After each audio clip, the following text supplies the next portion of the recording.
नमस्कार। इस वीडियो में बात करेंगे मॉडल संकुल स्तरीय संघ के लेखाकार पद के लिए योग्यता मापदंड क्या होंगे, कार्य क्या होगा लेखाकार का, दायित्व क्या होगा और ये सब कार्य करने के लिए लेखाकार को मानदेय क्या मिलेगा उसके बारे में विशेष तौर पे बात करेंगे। अगर आप हमारे चैनल से अभी जुड़े नहीं हैं तो सब्सक्राइब करके तुरंत जुड़ जाइए। वीडियो अच्छी लगे तो अन्य लोगों तक भी शेयर कर दीजिए। चलते हैं अगले पेज पे और देखते हैं मॉडल संकुल स्तरीय संघ के लेखाकार के अवधारणा और औचित्य के बारे में क्यों आवश्यकता पड़ी है मॉडल संकुल स्तरीय संघ में लेखाकार के, उसके बारे में बात करते हैं। आपके संकुल में भर्ती है कि नहीं है ये आपका संकुल बताएगा, या आप विकासखंड से भी संपर्क करके पता कर सकते हैं। मॉडल सीएलएफ में लेखाकार की आवश्यकता क्यों पड़ती है उसके बारे में डिटेल यहाँ पे दी गई है, आप यहाँ से देख सकते हैं। राष्ट्रीय ग्रामीण आजीविका मिशन के निर्देशानुसार आदर्श मॉडल संकुल स्तरीय संघ के लेखाकार के लिए समुदाय स्तरीय महिला संसाधन की आवश्यकता है। ठीक है, उनका चयन एवं क्षमतावर्धन किया जाए और उन्हें नियमित आधार पर आदर्श संकुल स्तरीय संघ में लेखाकार हेतु तैनात किया जाना प्रस्तावित है। सब कुछ डिटेल आपकी स्क्रीन पे खुली हुई है, आप देख सकते हैं। और समझ में ना आए तो स्क्रीन को पॉज करके आप डिटेल पढ़ भी सकते हैं कि क्या है अवधारणा, क्या है, क्यों आवश्यकता पड़ी है और क्या कार्य करने होंगे। ठीक है, संकुल स्तरीय संघ को एक महिला लेखाकार की आवश्यकता है जो संकुल स्तरीय संघ के प्रतिदिन के वित्तीय कार्य की देखरेख और निगरानी करेगी। जो लेखाकार होगा वो संकुल स्तरीय संघ के वित्तीय कार्य की निगरानी डेली बेसिस पे करेगी, यानी प्रतिदिन वित्तीय लेन देन जो होता है उस सब की निगरानी लेखाकार को करना है और ये संघ के प्रबंधक को रिपोर्ट करेंगी। ठीक है, संकुल स्तरीय संघ के प्रबंधक को लेखाकार रिपोर्ट करेंगी और संघ की प्रगति के लिए कोषाध्यक्ष के प्रति जवाबदेह भी होंगी। ये दो चीजें मूल रूप से यहाँ अवधारणा में दी गई है, आवश्यकता में दी गई है कि क्यों आवश्यकता है, क्या काम करेंगी। ठीक है, उत्तर प्रदेश राज्य ग्रामीण आजीविका मिशन संकुल स्तरीय संघ के लेखाकार का चयन, प्रशिक्षण और प्रबंधन में सिर्फ सहायता और मार्गदर्शन करने का काम करेगा। यानी यूपीएसआरएम जो है मार्गदर्शन का काम करेगा, गाइडलाइन बता देगा, चयन कैसे होगा, प्रशिक्षण कैसे होगा और जो भी आवश्यक सहायता है वो यूपीएसआरएम के द्वारा इनको दी जाएगी ताकि सीएलएफ की तरक्की हो सके और ये लोग अपना कार्य सुचारू रूप से कर सकें। लेखाकार राष्ट्रीय ग्रामीण आजीविका मिशन द्वारा प्रस्तावित आदर्श संकुल स्तरीय संघ के नया कर्मचारी है। अभी ये नया पद सृजित हुआ है जिसे उत्तर प्रदेश राज्य ग्रामीण आजीविका मिशन में संकुल स्तरीय संघ में तैनात किया जाएगा। सीएलएफ में इनकी तैनाती होगी और इन कर्मचारी का भुगतान संबंधित सीएलएफ द्वारा ही किया जाएगा। इनका जो जितना भी भुगतान होगा वो संबंधित सीएलएफ द्वारा ही किया जाएगा। ये आप लोग पहले दिन से स्पष्ट हो जाइए। और योग्यता इसके लिए क्या क्या रखी गई है वो आप यहाँ पे देख सकते हैं। बिल्कुल स्पष्ट रूप से दिखाया गया है कि क्या क्या योग्यता है, आप समझ सकते हैं। संकुल स्तरीय संघ लेखाकार अनिवार्य रूप से उत्तर प्रदेश राज्य ग्रामीण आजीविका मिशन के महिला समूह की सदस्य होनी चाहिए। यानी लेखाकार वही बन सकता है जो कि समूह का मेंबर हो। आपको आवेदन करते समय ही ध्यान रखना चाहिए, अगर आप समूह की मेंबर हैं तभी आप आवेदन करिए, अन्यथा आप अपात्र हो जाएंगी, आप इसके योग्य नहीं होंगे। ठीक है। नंबर 2, अभ्यर्थी का समूह अनिवार्य रूप से ग्राम संगठन एवं संकुल स्तरीय संघ का सदस्य होना चाहिए। अब ये विशेष तौर पे ध्यान देने वाली बात है। अभ्यर्थी की उम्र 21 से 45 वर्ष होनी चाहिए। मैनेजर की उम्र भी 21 से 45 वर्ष मांगी गई थी और लेखाकार की उम्र भी 21 से 45 वर्ष के बीच मांगी गई है। दोनों में ये सेम है। ठीक है, वह अपने समूह या किसी बैंक की डिफाल्टर नहीं होनी चाहिए। यह भी कंडीशन मैनेजर के लिए भी थी कि आपको डिफाल्टर नहीं होना चाहिए, तब तो आप आवेदन के पात्र हैं, नहीं तो आप अपात्र हो जाएंगे। उम्र सीमा और डिफाल्टर वाली कंडीशन दोनों में सेम है, मैंने प्रबंधक और लेखाकार के लिए। अभ्यर्थी कम से कम 12वीं कक्षा पास होने के साथ हिंदी लिखना पढ़ना जानती हो और अंक गणित का अच्छा ज्ञान होना चाहिए। अगर आप लेखाकार के लिए आवेदन कर रही हैं तो आपको 12वीं पास होना अनिवार्य है और हिंदी लिखना पढ़ना आता हो, गणित का अच्छा ज्ञान होना चाहिए। ये योग्यता में मांगा गया है, अनिवार्य योग्यता ये आपके पास होनी चाहिए। अभ्यर्थी के पास जो आवेदन करता है उनके पास स्मार्टफोन, एंड्रॉइड फोन उपलब्ध होना चाहिए और उस पर कार्य करने में दक्ष भी होना चाहिए, तब आप पात्र होंगी। अभ्यर्थी के बैंक शाखा में बैंक कार्य अवधि और अन्य गांवों में यात्रा करने में इच्छुक होनी चाहिए। अगर आप लेखाकार बन रही हैं, आवेदन कर रही हैं, तो आपको यात्रा करके गांवों में जाके मीटिंग करने में सक्षम होना चाहिए, इच्छुक होना चाहिए। ठीक है। आवश्यकता अनुसार स्वयं सहायता समूहों, ग्राम संगठन, संकुल संघ की बैठक एवं क्षेत्र भ्रमण में जाने की भी इच्छुक होनी चाहिए, वो हमने बता ही दिया आपको। ठीक है। और एक्सपोजर यात्रा के लिए आपको अपने जिले से, अपने ब्लॉक से बाहर किसी दूसरे जिले में भी भेजा जा सकता है, तो इसके लिए भी आपको तैयार होना पड़ेगा। ठीक है। अगली कंडीशन है, अभ्यर्थी को अनिवार्य रूप से समूह, ग्राम संगठन और संकुल स्तरीय संघ की पुस्तकें लिखने का न्यूनतम 3 वर्ष का अनुभव होना चाहिए।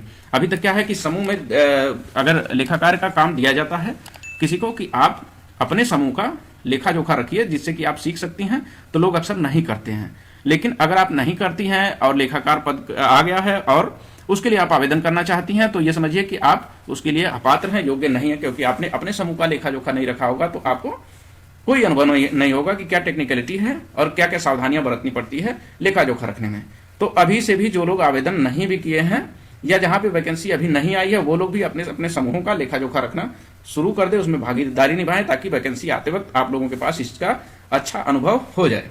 2 साल से अधिक अनुभवी संकुल स्तरीय संघ बुक कीपर के मध्य से संकुल स्तरीय संघ लेखाकार का चयन किया जाएगा। देखिए वही कंडीशन आ गई, 2 साल से अधिक अनुभवी संकुल स्तरीय संघ के बुक कीपर के मध्य से, ठीक है, लेखाकार का चयन किया जाएगा। किसी भी परिस्थिति में संकुल स्तरीय संघ लेखाकार को होम संकुल स्तरीय संघ में काम करने की अनुमति नहीं दी जाएगी। यानी आप अगर अपने से ही सीएलएफ में काम करना चाहती हैं तो इसकी अनुमति नहीं है। ये मापदंड निर्धारित है। लेखाकार का कार्य एवं दायित्व क्या होगा वो आपके सामने स्क्रीन पे दिख रहा है, ठीक है। लेखाकार का कार्य एवं दायित्व हम हाईलाइट करते जाते हैं। ये भी आप जो मुख्य बिंदु हैं वो उसको ध्यान से देख सकते हैं कि वित्तीय प्रबंधन, लेखा जोखा एवं लोकोस ऐप के लिए संकुल स्तरीय संघ के मुख्य कार्यकर्ता होंगे। लेखाकार जो है वित्तीय प्रबंधन, लेखा जोखा और लोकोस ऐप के लिए संकुल स्तरीय संघ के मुख्य कार्यकर्ता होंगे। ये सबकी प्रमुख रूप से जिम्मेदारी आपके पास होगी या लेखाकार के पास होगी, ठीक है। उत्तर प्रदेश राज्य ग्रामीण आजीविका मिशन द्वारा निर्दिष्ट सभी बुक्स ऑफ रिकॉर्ड्स, वित्तीय विवरण और दस्तावेजों को लिखेंगे और नियमित रूप से अपडेट करते रहेंगे। जो भी बुक्स ऑफ रिकॉर्ड हैं वो आप समय पर लिखेंगे, एंट्री करेंगे, उसको अपडेट करेंगे। ये आपकी जिम्मेदारी है, आपका दायित्व है, आपका कार्य होगा।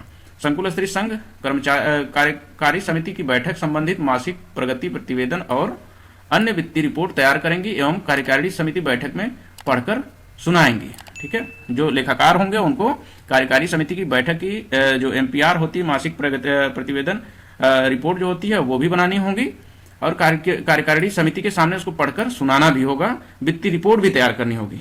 प्रतिमाह कम से कम 10 ग्राम संगठन के कार्यकारिणी समिति बैठक में भाग लेंगी और ग्राम संगठन खाता लेखक को बुक ऑफ रिकॉर्ड्स, वित्तीय विवरण और दस्तावेजों एवं मासिक प्रगति प्रतिवेदन को तैयार करने में सहयोग करेंगे। जो लेखाकार होंगे सीएलएफ को वो कम से कम महीने में 10 ग्राम संगठनों की कार्यकारिणी समिति की बैठक में भाग लेंगी, ठीक है। खाता लेखक, बुक ऑफ रिकॉर्ड्स के बारे में भी उनको आप ट्रेन करेंगी ताकि उनका भी विवरण समय पे अपडेट हो सके, लेखा जोखा सही हो सके, ताकि आपको भी वो वहां से उस संबंधित ग्राम संगठन का लेखा जोखा समय पे मिल पाए।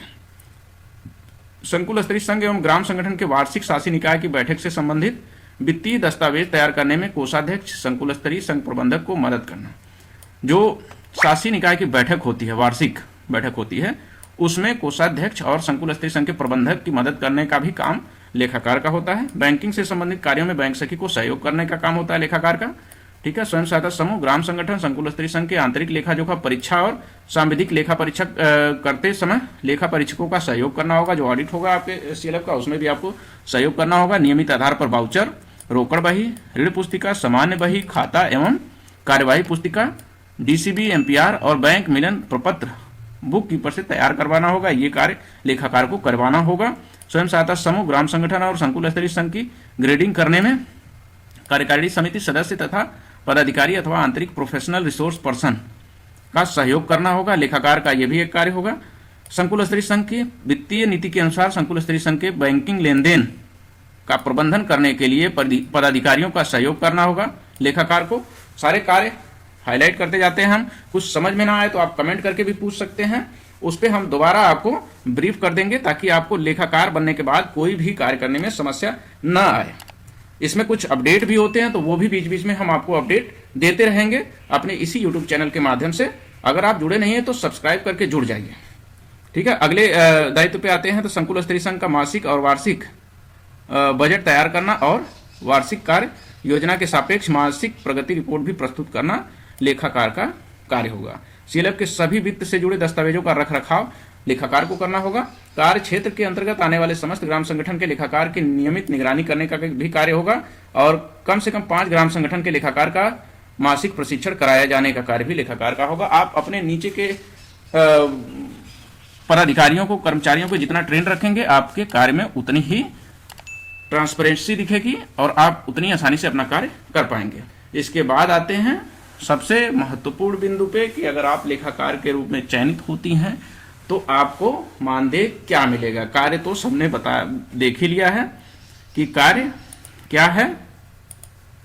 अब चलते हैं मानदेय के बारे में। मानदेय के बारे में साफ साफ जो यूपीएसआरएलएम की साइट पे दिया गया है वो ये दिया गया है कि बैलेंस शीट जो होगी आपकी, बैलेंस शीट वैल्यू होगी पिछले वित्तीय वर्ष की, ना कि करंट वित्तीय वर्ष की। पिछले वित्तीय वर्ष के आधार पर ही आपको मंथली रेम्युनरेशन मिलेगा। वो रेम्युनरेशन कैसे मिलेगा कि अप टू 1 करोड़, 1 करोड़ तक की अगर बैलेंस शीट आपके सीएलएफ की है तो आपका मानदेय 6,000 रुपये प्रति माह मिलेगा। 1 करोड़ से ज्यादा और 2 करोड़ से कम या इसके बीच में आपके सीएलएफ की बुक वैल्यू है, बैलेंस शीट है, तो 7,000 मासिक मानदेय मिलेगा। 2 करोड़ से ज्यादा परंतु 5 करोड़ से कम या इसके बीच में आपके सीएलएफ की बैलेंस शीट है तो मानदेय मिलेगा 8,000। 5 करोड़ से ज्यादा की बैलेंस शीट है तो 9,000 रुपये प्रति माह का आपका मानदेय मिलेगा। तो ये रहा पूरा लेखा जोखा सीएलएफ के लेखाकार के लिए। अब आप आवेदन करना चाहते हैं तो आवेदन करिए, आपको कार्य करने में कोई भी समस्या नहीं होगी। आजीविका संबंधी समस्त जानकारी के लिए आप हमारे YouTube channel Pradeep BS Kumar को सब्सक्राइब करके जुड़ जाइए। ऐसा बटन आपके यहाँ YouTube पे दिख रहा होगा, उस पर एक बार क्लिक करेंगे तो आप लोग हमारे चैनल से जुड़ जाएंगे। पूरा वीडियो देखने के लिए धन्यवाद।